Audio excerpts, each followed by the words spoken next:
going to be your most tax effective process. Right. Is it possible that it's going to be as bad as you think? No, because the bulk of your income comes from dividends. So it's entirely possible that a significant chunk of your previous income tax is not going to, or your previous gross income is not actually going to result in income tax payable. Right. As for the personal expenses, as long as you genuinely have a credit loan account with the company, if the company chooses to pay your personal expenses as a way of repaying the loan account, who are we to argue? In that context, please just make sure that you have your Section 44 or your Section 45 of the Companies Act disclosures and regulations made appropriately. But from a tax point of view, it doesn't actually matter.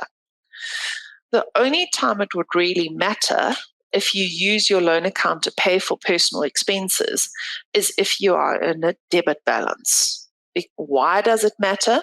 Because if you are in a debit balance position, then Section 64E4 means that more than likely, in terms of the current rules, you should actually have declared a deemed dividend on those loan accounts.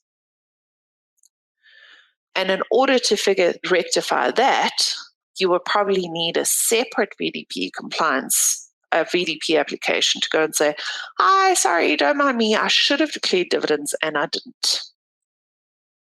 Please be very careful with that. Right.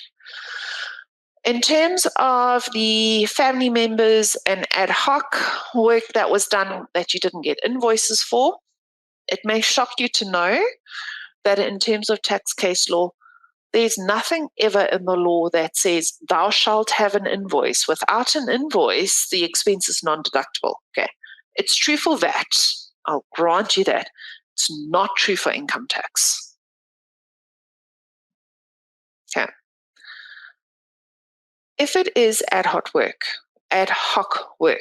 the absolute only way in which SARS can challenge that expenditure without proof of an invoice or anything else like that is if they can show that the amount is unreasonable. So an affidavit showing, here's what I declared as payable, here's what I paid into their bank account.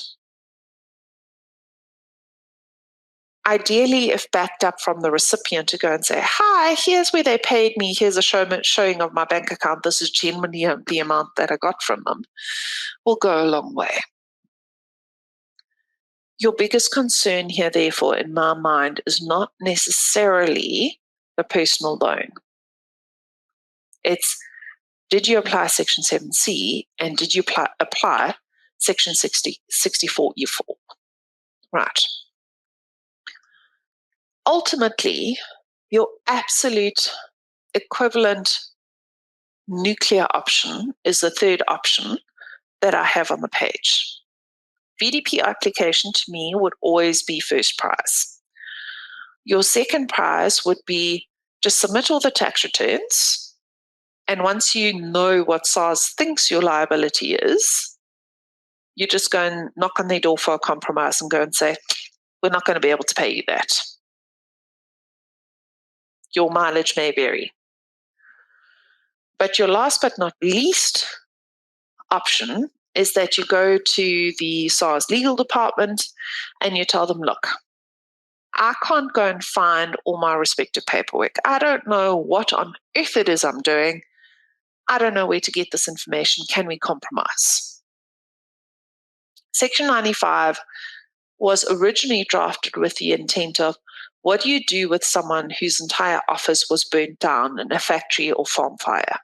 What do I do with someone whose house got flooded and all their paperwork records went up with them? That's what Section 95 is for.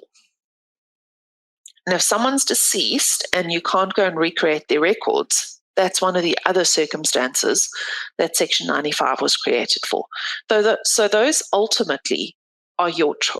So, right, next issue, Non-residency. Sure, this one's going to be, I think, probably almost a standard in every session that we have to date. I'll give you a minute to read the issue.